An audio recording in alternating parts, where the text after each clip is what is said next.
Your name appears in the group chat, and before you've even read what it says, something shifts.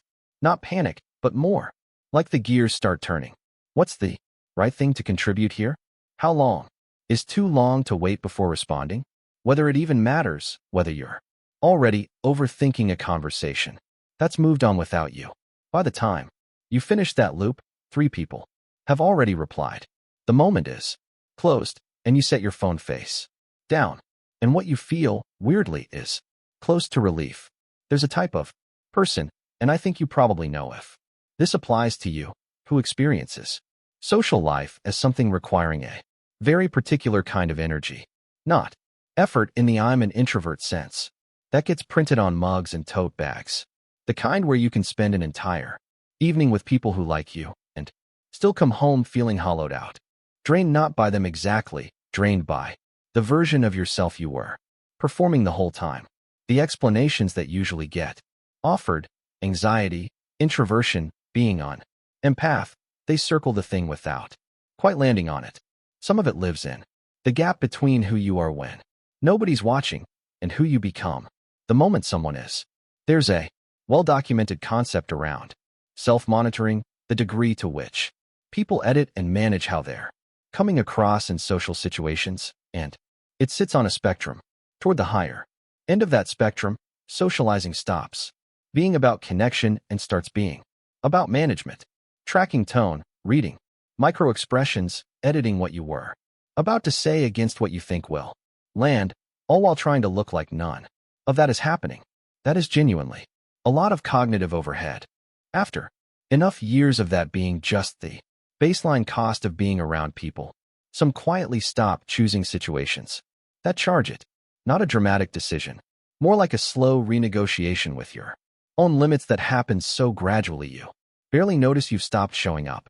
There's another thread here, though, and it arrives from somewhere different entirely. What researchers call rejection sensitivity, which isn't a general wariness around being disliked. It's more exhausting than that. It's a hair trigger, a way of reading social situations that through personality and past experience becomes trained to expect rejection or hurt far more strongly than the situation actually warrants. A short reply from a friend, and you don't wonder if something's off. You don't hear back for a day, and the story you've constructed is already thorough, damning, and feels more like memory than speculation. The avoidance, for those people, ends up functioning as something preemptive, very difficult to be rejected by someone you never allowed close enough to reject you. The logic is airtight. The cost of it just accrues somewhere you don't always look. John Cassioppo spent decades researching loneliness and found something that cuts against how most people imagine socially avoidant people. Chronically lonely people don't just feel isolated. Their nervous systems actually begin processing social environments differently over time. Hypervigilant, faster at detecting threat cues in tone and expression. They notice everything, and they use that information to locate the exit before they need it. So the people most associated with avoiding others are frequently the ones paying the closest attention to them. That's a strange thing to sit with. Attention and trust stop traveling together somewhere along the way, and the gap between those two things is where a lot of the avoidance actually lives. I want to be careful here, though, because this is where these conversations usually go wrong, flattening something genuinely varied into a single clean explanation. Some people who avoid others had experiences that made closeness feel unsafe in ways that left a mark. That's real, and it deserves to be taken seriously. But others arrive at the same behavior through a completely different route. A prolonged period of stress that made the world very small, and then the world just stayed that way. A friendship or relationship that ended badly enough that re-entering felt like standing at the edge of something cold, or no single event at all, just a slow, quiet accumulation of showing up fully to things and repeatedly coming away with the feeling that none of it quite landed the way it was supposed to. Not trauma, a private tally that eventually tipped. And then there's some, and this might be the most honest thing in this entire video, some people genuinely cannot tell you why. They just know that a quiet Evening alone feels sustainable in a way that most social plans don't. They've spent so long turning that preference over, looking for the wound underneath it, that the analysis itself has become another reason to stay home. The introspection becomes its own form of withdrawal. Introspection as avoidance, which is its own specific kind of trap. What has seemed to cut across most of it, though, is a specific kind of contradiction people don't talk about. Honestly enough, the withdrawal and the longing don't cancel each other out. They coexist, sometimes in the same hour. You can be content in your solitude and still aware, somewhere underneath it, of a distance between yourself and other people that you both chose and didn't quite choose.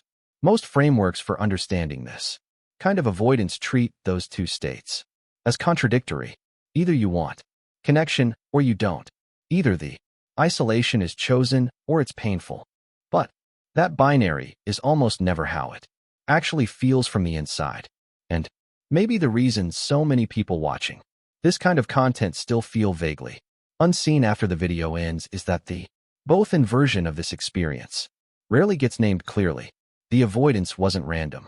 At whatever point it started, it was doing something functional, reducing a specific kind of overwhelm, protecting something that felt fragile, keeping the cost of other people beneath a threshold that felt survivable. Calling it irrational doesn't really account for why it persists in people who are otherwise thoughtful and self-aware.